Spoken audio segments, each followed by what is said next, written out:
예수를 믿는 우리에게 붙여진 이름이 하나 있습니다. 그것은 바로 그리스도인이라는 이름입니다. 그리스도를 닮은 자라는 뜻을 가지고 있습니다. 이 그리스도인이라는 말은 안디옥이라는 지역에서 처음으로 등장합니다. 바울과 바나바가 안디옥 지역에 가서 제자들을 가르쳤고, 가르침받은 제자들이 안디옥 지역에서 살아가게 될 때 세상 사람들이 붙여준 별명이 바로 그리스도인이라는 별명이었습니다. 말씀대로 배우고 말씀대로 살아낸 그들을 그리스도를 닮은 사람이라는 뜻으로 그리스도인이라고 세상 사람들이 붙여준 이름이 바로 그리스도인입니다.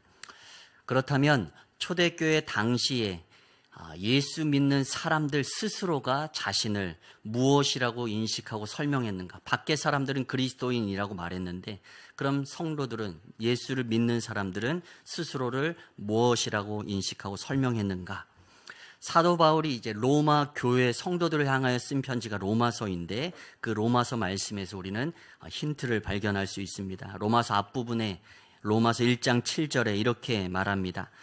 로마에서 하나님의 사랑하심을 받고 성도로 부르심을 받은 모든 자에게 하나님 우리 아버지와 주 예수 그리스도로부터 은혜와 평강이 있기를 원하노라. 아멘.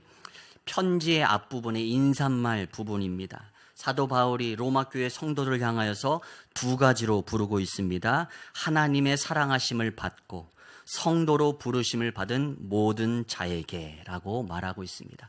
하나는 사랑받은 자, 헬라어로 아가페토스, 그리고 부름받은 자, 클레토스라는 말입니다.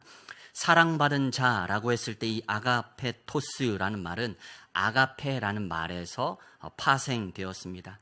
아가페, 그 하나님의 사랑을 받은 사람들, 그렇게 하나님께서 특별히 사랑하는 사람들이라는 뜻을 담은 것이 바로 사랑받은 자라는 이름입니다. 또한 클레토스, 부름받은 자라고 스스로를 말했습니다. 부름받다, 초대받다, 환영받다라는 뜻입니다. 하나님 나라의 백성으로 또 성도로 초대받은 사람들, 환영받은 사람들, 그들이 바로 성도들이라는 사실입니다.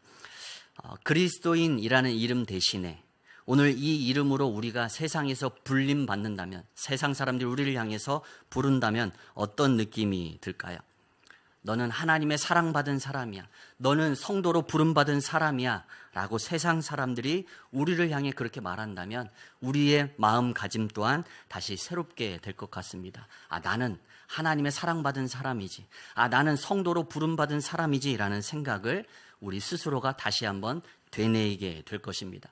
초대교회 성도들은 그와 같은 자신의 정체성을 지니고 살았던 사람들이었습니다. 내가 현재의 모습이 어떻든지 간에 나는 그렇게 사랑받은 사람이야, 나는 그렇게 부름받은 사람이야, 그렇게 하나님은 조건 없이 그들을 사랑하고 불러주셨고 그들은 그 정체성 속에서 그들의 삶을 살아갔던 것입니다.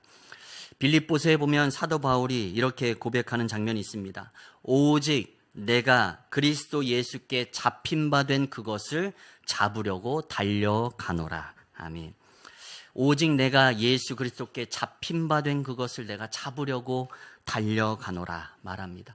이 말씀을 볼 때마다 이런 손의 형상이 생각이 납니다. 맞잡은 두 손인데 한 손은 붙잡고 있고 한 손은 아직 붙잡지 않은 손입니다. 하나님은 우리를 향해서 붙잡고 계시지만 우리는 때로 그 하나님을 향해 붙잡는 손을 잡았다고도 놓았다고도 하는 연약한 존재들이지요. 그래서 사도 바울은 말합니다. 나는 예수님께 붙잡힌 바 된 그것을 놓지 않고 붙잡으려고 달려가고 있다라고 말하고 있습니다. 우리의 삶의 모습은 부족할지 몰라도 우리는 그렇게 하나님께 사랑받고 하나님께 부름받은 존재들인 줄 믿습니다. 하나님이 우리를 포기하지 않고 우리를 붙잡고 계신다라는 사실입니다. 우리가 그 사실을 잊지 않고 그 사랑과 그 부르심을 기억하고 또 우리의 신앙의 자리에서 그것을 사도 바울처럼 붙잡으려고 달려나가는 우리가 되기를 간절히 소망합니다. 우리는 그렇게 하나님의 사랑을 받고 또한 성도로 부르심을 받은, 교회로 부르심을 받은 자들인 줄 믿습니다.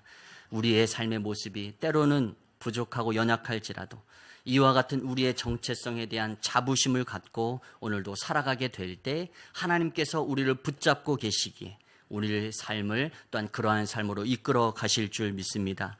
그러한 성도로 또 주님 앞에 쓰임받는 우리가 되길 간절히 소망합니다.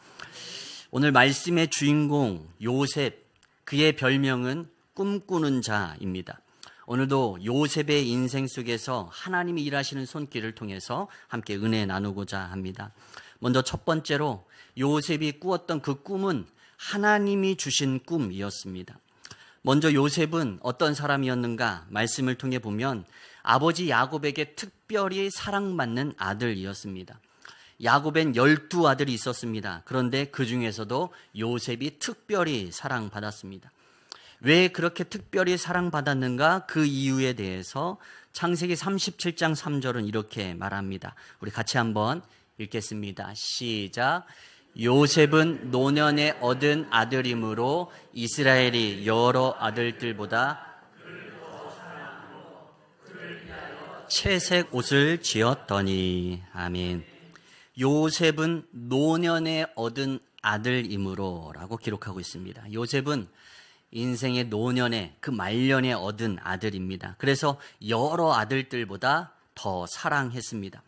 그런데 여기서 질문을 해보게 됩니다. 요셉이 막내가 아니라 요셉 뒤에 베냐민이라는 아들이 또 12번째 아들이 있습니다. 그런데 야곱은 요셉을 더 사랑한 것입니다. 우리가 보면 막내인 베냐민이 더 그러면 노년에 얻었고 맨 마지막에 얻은 막내 아들이니까 더 귀엽고 더 사랑스럽고 그렇게 아버지의 사랑을 독차지해야 마땅합니다. 그런데 베냐민이 아니라 요셉입니다. 왜 그랬을까? 그 이유는 우리가 조금만 생각해보다 알 수 있습니다. 우리가 잘 아는 대로 야곱은 라헬을 너무도 사랑했습니다. 그런데 이 라헬이 어떻게 죽게 되느냐? 막내 아들 베냐민 낳다가 죽게 됩니다. 야곱은 그 누구보다도 라헬을 사랑했는데 막내 베냐민을 낳다가 이 세상을 떠나게 된 것입니다.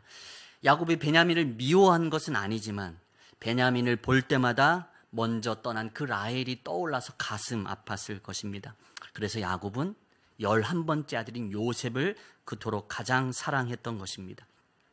그래서 야곱은 요셉을 위해서 특별히 사랑하는 그 아들 요셉을 위해서 채색 옷을 지어서 입혔다라고 기록합니다. 채색 옷, 그것은 색깔 있는 옷이라고 우리가 생각하기 쉽지만 또 그 원어의 의미를 보면 그 담겨진 의미가 어떤 의미냐면 색깔이 있는 옷뿐만 아니라 손이나 발까지 내려오는 그 솜에 달린 긴 옷이라는 뜻을 갖고 있습니다. 채색 옷이란 색깔이 있는 옷이면서 또한 소매가 길어서 팔이나 다리까지 내려오는 긴 옷을 채색 옷이라고 한 것입니다. 이것은 무엇을 의미하는가? 이 옷은 일하는 사람이 입는 옷이 아닙니다. 치렁치렁 긴 옷을 입고 무슨 일을 하겠습니까? 소매 달린 긴 옷을 입는 사람은 일하는 일꾼이 아니라 일을 부리는 주인의 입장에 서 있는 사람들이 입는 옷입니다. 다른 형제들은 요셉의 다른 형제들은 양을 치느라 그렇게 힘쓰고 애쓰고 또 일하고 있는데 요셉은 긴 채색 옷을 입고 아버지 곁에 머물러 있음을 의미하고 있는 것입니다. 아버지 야곱이 요셉을 그토록 사랑하여 긴 채색 옷을 입혀 일도 시키지 않고 그 곁에 감싸고 있는 것입니다. 그렇게 사랑받는 아들 요셉이 어느 날 꿈을 꾸게 됩니다. 우리가 잘 아는 꿈의 이야기입니다. 형들의 곡식단이 11곡식단이 요셉의 곡식단을 향하여 절합니다.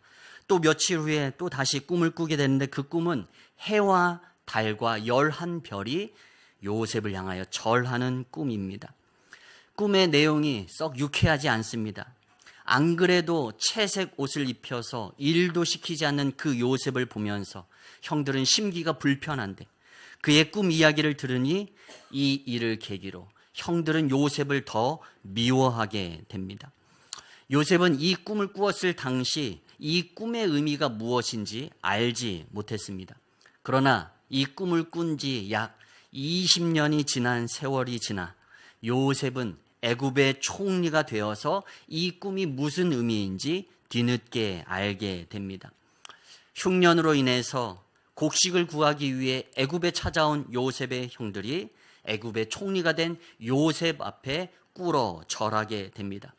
그 순간 20년 전에 꾸었던 하나님이 주셨던 그 꿈을 요셉이 떠올리게 됩니다. 그러면서 창세기 42장 9절에 이렇게 말합니다. 요셉이 그들에게 대하여 꾼 꿈을 생각하고. 아멘.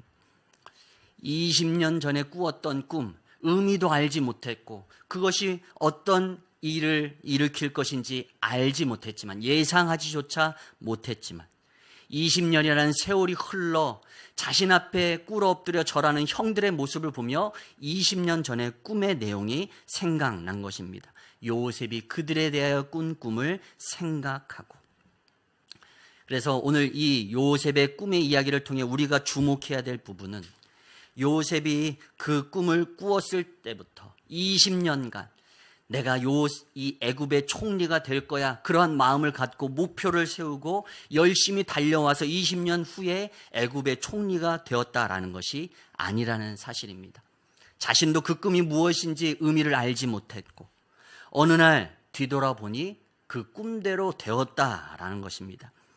요셉의 인생은 요셉의 노력으로 땀방으로 이루어진 것이 아니라 하나님의 주권 속에서 이루어진 것이라는 것을 바로 이 요셉의 꿈이 우리에게 말해주고 있습니다. 꿈은 요셉을 향한 하나님의 계획이었고 하나님의 뜻을 보여주는 통로였던 것입니다. 요셉 스스로가 우리가 생각했을 때 그 꿈을 꾸었고 또 내가 애굽의 총리가 되어야지 목표를 세우고 살아왔던 것이 아니라는 사실입니다. 요셉은 꿈을 꾸었지만 그 꿈의 의미를 알지 못한 채 20년이라는 고난의 세월을 지나고 보니 그 꿈이 내게 이루어져 있더라라는 것입니다. 요셉은 지금 오늘 말씀 37장에 보면 연달아 이 비슷한 꿈을 2번 꾸었습니다. 한 번은 곡식단이 절하는 것이고 또 한 번은 11별이 절하는 꿈이었습니다. 비슷한 꿈입니다. 같은 의미를 품고 있습니다.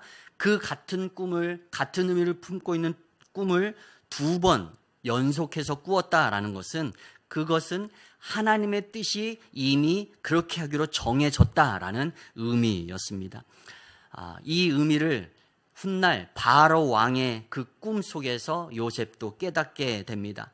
바로 왕도 2번 꿈을 겹쳐서 꾸었습니다. 7소에 대한 꿈으로, 7 이삭에 대한 꿈으로 바로 왕도 같은 의미를 담고 있는 꿈을 2번 연속해서 꾸었습니다. 그때 요셉이 바로 왕에게 이렇게 말합니다. 창세기 41장 32절 말씀입니다. 바로께서 꿈을 2번 겹쳐 꾸신 것은 하나님이 이 일을 정하셨음이라. 하나님이 속히 행하시리니. 아멘.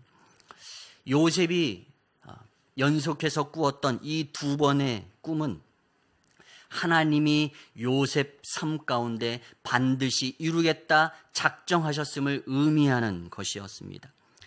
바로 왕이 꾸었던 그 꿈 2번이 하나님께서 그 일을 작정하셨다라는 의미인 것처럼, 요셉이 꾸었던 그 꿈도 하나님이 이루시고자 하는 그 뜻이 정하여졌다라는 의미를 담고 있었습니다. 그것을 요셉에게 꿈을 통해 보여주신 것입니다.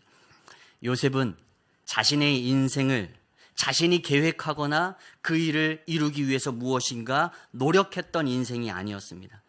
반대로 그는 아무것도 하지 않았지만 하나님께서 요셉의 삶을 좌지우지하시며 결국 그 꿈의 성취자로 그를 세워주셨습니다. 오늘도 우리의 인생은 어떻습니까? 우리가 말합니다. 사람이 꿈이 있어야지, 목표가 있어야지. 그런 말들을 우리가 많이 하죠. 때로 우리의 바람과 또 우리의 기대를 안고 우리가 우리의 삶의 목표와 계획을 세우기도 합니다.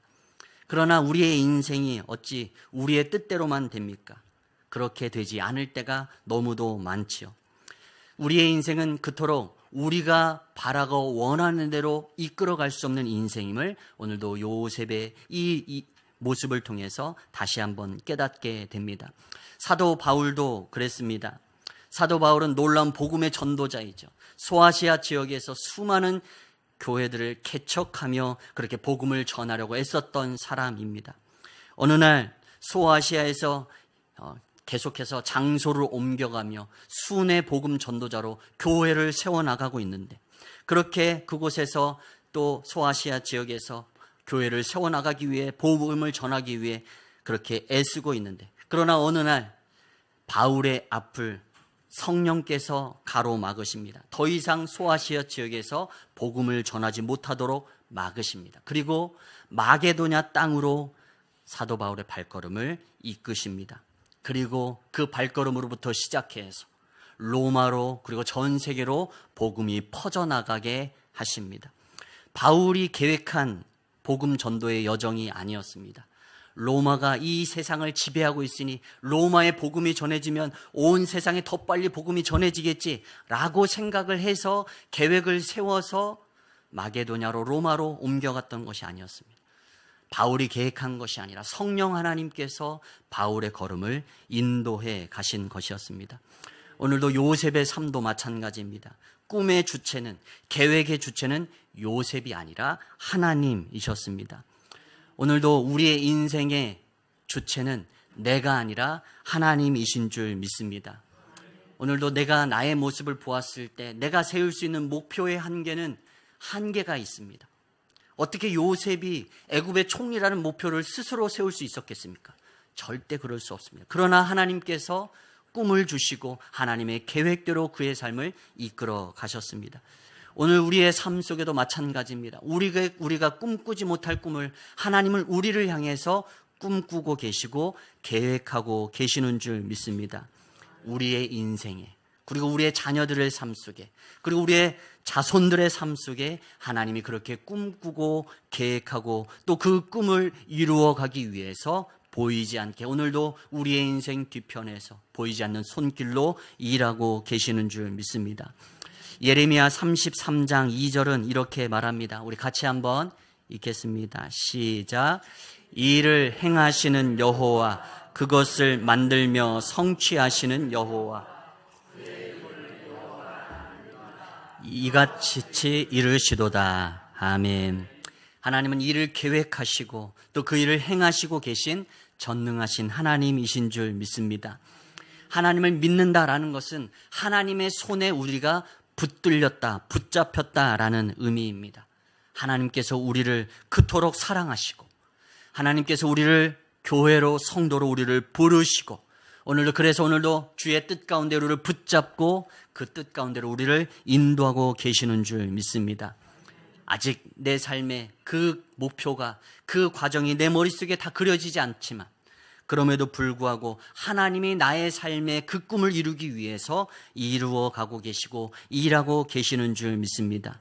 오늘도 그 사실을 기억하고 또 우리의 삶 가운데 이루실 그 하나님의 일을 기대하는 여러분 되시길 간절히 축원합니다. 또한 두 번째로 이해되지 않는 고난의 모습입니다. 하나님의 꿈이 요셉에게 주어졌습니다. 그러나 요셉은 그 꿈의 의미를 알지 못했습니다. 두 번 반복해서 꾸었기 때문에 확실한 꿈, 하나님께서 이루시겠다 작정하신 꿈이었습니다. 그러나 어찌된 일인지 그 꿈 이후로, 요셉이 이 꿈을 꾼 이후로 요셉의 인생은 점점 더 힘든 고난의 길로 접어듭니다. 요셉이 어느 날 아버지의 명을 받아서 양치러 떠난 형들을 찾아가게 됩니다. 그곳에 찾아갔을 때 그곳에서 형들은 요셉을 죽일 생각을 갖게 됩니다. 오늘 본문 말씀 그리고 19절 20절 말씀입니다. 서로 이르되 꿈꾸는 자가 오는도다. 자, 그를 죽여 한 구덩이에 던지고 우리가 말하기를 악한 짐승이 그를 잡아먹었다 하자. 그의 꿈이 어떻게 되는지를 우리가 볼 것이니라 하는지라. 아멘. 형들이 지금 비아냥거리면서 말하고 있는 것입니다. 저기 꿈꾸는 자가 오고 있구나. 자, 그를 죽여서 구덩이에 한번 던져보자. 그러면 그의 꿈이 어떻게 되는지 우리가 한번 지켜보자 말하고 있습니다. 결국 그 꿈 때문에 요셉은 구덩이에 던져지게 되고 고난의 여정이 시작됩니다. 17세 형들에 의해서 구덩이에 던져진 그때부터 30세 애굽의 총리가 되기까지 약 13년 동안 고난의 길이 그의 인생에 펼쳐집니다. 구덩이에 던져졌다가 이제는 애굽의 종으로 팔려갔다가 또 그곳에서 억울하게 누명을 받아서 감옥살이를 하게 되는, 그 범죄자로서 감옥살이를 하게 되는 그러한 인생으로까지, 인생의 점점 밑바닥으로 요셉이 내려가고 있는 것입니다. 파란만장이라는 단어가 있습니다. 파란만장, 물결의 높이가 만장에 이른다, 만장의 길이에 이른다. 이 파도의 높이가 그만큼 높다라는 의미이죠. 시련과 역경이 많은 삶을 파란만장이라고 말합니다. 요셉의 삶이 그렇습니다. 12아들 중에서 가장 사랑받던 요셉이, 손에 물 한 번 묻혀본 적 없는 요셉이 애굽의 땅에, 그 타국에 가서 종살이를 하게 됩니다. 그리고 거기에서 억울한 누명을 써서 감옥에 갇히게 됩니다. 범죄자가 되어서 감옥에 갇히게 됩니다. 저 사랑받는 아들로부터, 그리고 감옥에 갇히는 범죄자의 신분에 이르기까지 물결의 높이가 만장에 이르듯이 그렇게 저 높이 있다가 저 땅끝 아래까지 떨어진 것이 바로 요셉의 삶이었습니다. 하나님의 꿈이 주어진 이후 요셉은 그렇게 저 인생의 나락으로 떨어지는 것 같아 보입니다. 그런데 요셉의 인생을 성경이 묘사하면서 특이한 점은 낯선 단어로 요셉의 인생을 묘사합니다. 그것은 뭐냐면 바로 형통이라는 단어입니다. 말씀 두 구절 한번 봅니다. 39장 2절 말씀입니다. 창세기 39장 2절에 같이 한번 읽겠습니다. 시작. 요셉께서 요셉과 함께 하심으로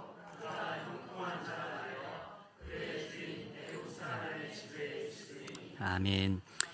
또 창세기 39장 23절입니다. 우리 함께 읽습니다. 시작. 간수장은 그의 손에 맡긴 것을 무엇이든지 살펴보지 아니하였으니 이는 여호와께서 요셉과 함께 하심이라. 여호와께서 그를 범사에 형통하게 하셨더라. 아멘. 지금 요셉이 종살이하고 감옥살이 하는데 요셉의 인생을 형통이라는 단어로 묘사하고 있습니다. 형통은 우리의 생각에, 우리가 생각하기에 어려움 없이 평탄하게 반듯한 길로, 그 시온의 대로와 같은 길로 쭉 나아가는 것이 우리가 생각하는 형통의 개념입니다. 그러나 종살이하고 감옥살이하는 그 요셉의 인생에 형통이라는 단어가 등장합니다. 걸맞지 않은 것 같아 보이는데 이 형통이라는 단어로 그의 삶을 묘사합니다. 이 형통이라는 단어를 살펴보면 히브리어로 찰라흐라는 단어인데 그 형통이라는 의미가 갖고 있는 의미가 이렇습니다. 건너가다, 돌진하다라는 뜻을 갖고 있습니다. 건너가다, 돌진하다. 이 단어들은 무엇인가 이 장애물이 있다라는 것을 전제하고 있습니다. 무엇인가 건너가야 하고 무엇인가 돌파해야 될 어떤 장애물들이 있는 것입니다. 그런데 그것을 건너가고 돌진해서 극복하는 것, 그것이 바로 형통이라는 단어가 품고 있는 그 본래적 의미입니다. 우리 인생에 문제 없는 인생, 어려움 없는 인생이 어디 있겠습니까? 그래서 진짜 복은 문제가 없는 것이 아니라 그건 불가능한 것이죠. 우리의 인생이 불가능한 것입니다. 진짜 복은, 진짜 형통은 우리의 인생에 때마다 시마다 우리가 마주대하게 되는 그 문제 때문에 막혀서 멈춰 서는 것이 아니라 그 문제를 잘 건너가고 잘 돌파하는 것, 그것이 바로 형통이라는 것입니다. 파란만장한 인생의 고비 그렇게 잘 건너가고 잘 돌파하는 것, 그것이 형통입니다. 그런데 그 형통은 언제 주어지는가? 하나님과 함께 동행할 때 주어진다고. 그 형통이라는 단어에는 꼭 동행이라는 말이 함께 동시에 등장하고 있습니다. 창세기 39장 3절에 보면 이렇게 말합니다. 그의 주인이 여호와께서 그와 함께 하심을 보며 또 여호와께서 그의 범사에 형통하게 하심을 보았더라. 아멘. 보디발의 집에 있는데 그의 주인이 보았더니 하나님이 그와 동행하시고 그의 삶이 형통하게 되는 것을 그의 주인이 보았다라는 것입니다. 형통이라는 단어와 하나님과 동행했다라는 말이 함께 등장합니다. 또 39장 23절 후반절도 마찬가지입니다. 이는 여호와께서 요셉과 함께 하심이라. 여호와께서 그를 범사에 형통하게 하셨더라. 아멘. 감옥살이 하고 있는데, 죄인으로서 억울한 누명을 써서 감옥살이 하고 있는데 하나님이 그 가운데 동행하시니 그의 인생이 형통하였더라 기록하고 있다라는 사실입니다. 문제를 건너가고 돌파하는 것, 그것은 내 힘만으로 되는 것이 아닙니다. 하나님과 함께할 때, 하나님과 동행할 때 우리는 그 인생에 끊임없이 마주되어야 하는 문제를 건너가게 되고 돌파하고 잘 극복해낼 수 있게 되는 줄 믿습니다. 오늘 우리는 하나님의 사랑받은 자이고 또 하나님께 성도로 부르심받은 자이지만, 그래서 하나님께서 우리를 향한 그 놀라운 뜻과 계획과 꿈을 품고 계시지만 그 나아가는 길은 결코 쉬운 길이 아닙니다. 그러나 또한 동시에 불가능한 길도 아니라는 사실입니다. 오늘도 요셉의 인생 가운데 하나님이 동행하심으로 형통의 길이 열렸던 것처럼 우리의 인생 속에서도 하나님이 함께 하시면, 동행하시면 형통하여서 건너가고 돌파하게 될 수 있게 되는 줄 믿습니다. 우리가 잘 아는 우리 옛날 찬양 가운데 이런 찬양이 있습니다. 주님여 이 손을 꼭 잡고 가소서. 약하고 피곤한 이 몸을 폭풍 후 흑암 속 해치사 빛으로 손잡고 날인도 하소서. 또 2절도 이렇게 되어 있습니다. 인생이 힘들고 고난이 겹칠 때 주님여 날 도와주소서. 외치는 이 소리 귀 기울이시사 손잡고 날인도 하소서. 아멘. 오늘도 우리의 인생에 힘들고 어려운 일들이 겹쳐 그렇게 끊임없이 파도처럼 우리의 인생에 몰려올 때라도 우리가 주님과 함께 붙잡은 손, 그 손 놓지 않고 붙들고 주님과 함께 동행하며 인생의 길을 걸어가게 될 때 우리의 인생이 형통하게 되는 줄 믿습니다. 그 문제 때문에 우리의 인생이 멈춰서는 것이 아니라 그 문제를 건너가고 그 문제를 돌파해가며 하나님이 약속하신 그 꿈의 자리, 그 계획의 자리까지 나아가는 인생이 되게 될 줄 믿습니다. 오늘도 요셉이 하나님과 동행함으로 형통한 인생이 되었듯 오늘도 주님 붙들고 주님과 동행함으로 우리의 인생에 끊임없이 마주게 대하게 되는 그 고난을 잘 건너가고 돌파하는 형통한 인생 되길 간절히 축원합니다. 그리고 마지막 인생에 이루신, 요셉의 인생 속에 이루신 아름다운 인생의 모자이크라는 작품들을 우리가 보게 됩니다. 결국 우리가 잘 아는 대로 요셉의 인생에는 하나님이 꿈꾸게 하신 그 꿈대로, 하나님이 주신 꿈대로 요셉의 인생은 이루어지게 됩니다. 형들이 애굽의 총리가 된 요셉 앞에 절했고 야곱의 가족 전체가 그 기근 속에서 요셉이 살고 있는 애굽 땅으로 와서 살게 됩니다. 요셉이 애굽의 총리가 된 이유는 야곱의 자손, 아버지의 그 12 아들들과 그 식솔들, 그들의 자손을 그 7년의 긴 흉년 속에서 그들을 살리시고자, 그들을 구원하시고자 요셉을 애굽의 총리로 높이신 것이었습니다. 이것이 하나님이 이루시고자 하는 하나님의 역사의 큰 그림이었던 것입니다. 요셉도 훗날 형들 앞에 두고 이런 자신의 신앙의 고백을 합니다. 창세기 50장 20절 말씀입니다. 우리 같이 한번 읽겠습니다. 시작. 당신들은 나를 헤아려 오늘과 같이 많은 백성의 생명을 구원하게 하시려 하셨나니. 아멘. 요셉의 형들은 요셉을 죽이고자 구덩이에 던지고 애굽의 종으로 팔아넘겼지만 하나님은 그 모든 악을 선으로 바꾸셨습니다. 그리고 요셉을 애굽의 총리로 세우시고 그를 통해서 많은 백성의 생명을 구원하게 하셨습니다.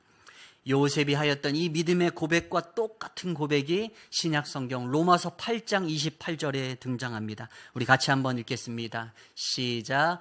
우리가 알거니와 하나님을 사랑하는 자 곧 그의 뜻대로 부르심을 입은 자들에게는 모든 것이 합력하여 선을 이루느니라. 아멘. 하나님의 뜻대로 부르심을 입은 자들에게는 모든 것이 합력하여 선을 이루느니라. 아멘.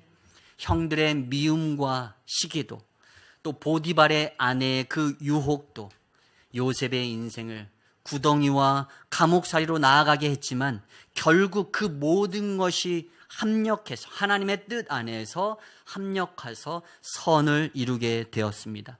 오늘 우리의 삶도 마찬가지입니다. 하나님 우리를 사랑하시고 하나님 우리를 성도로 부르신 이유도 우리의 삶 속에 있는 그 수많은 모든 것들이 합력하여 선을 이루게 하시기 위함인 줄 믿습니다.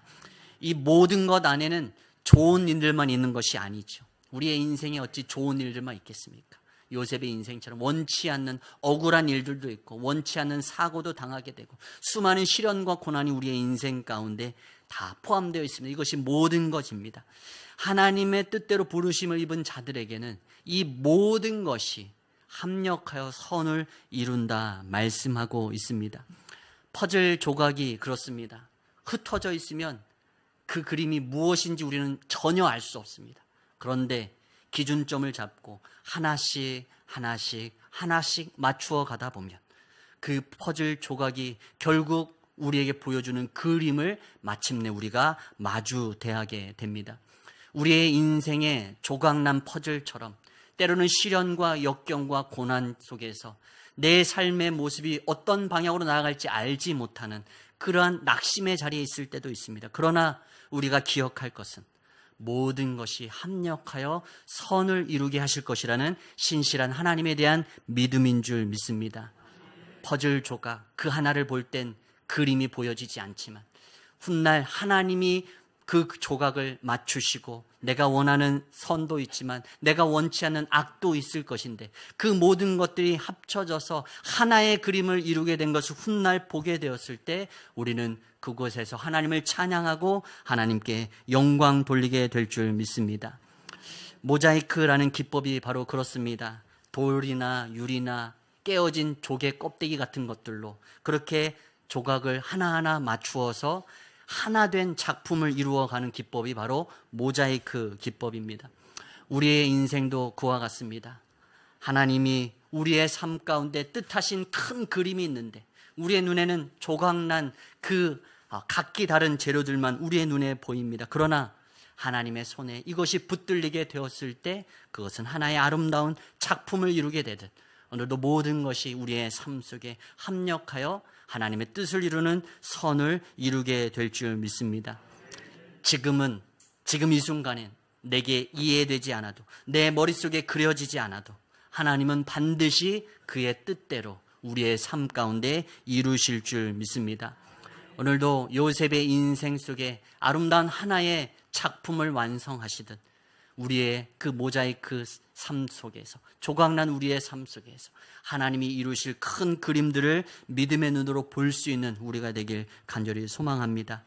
그것은 내 힘으로가 아니라 바로 하나님의 능력으로만 가능함을 믿고 오늘도 주님께 붙들림 받은 그 손을 놓지 않고 우리도 주님을 붙들어서 오늘도 그렇게 우리의 삶 속에서 합력하여 선을 이루시는 하나님의 역사를 경험하게 되길 간절히 소망합니다.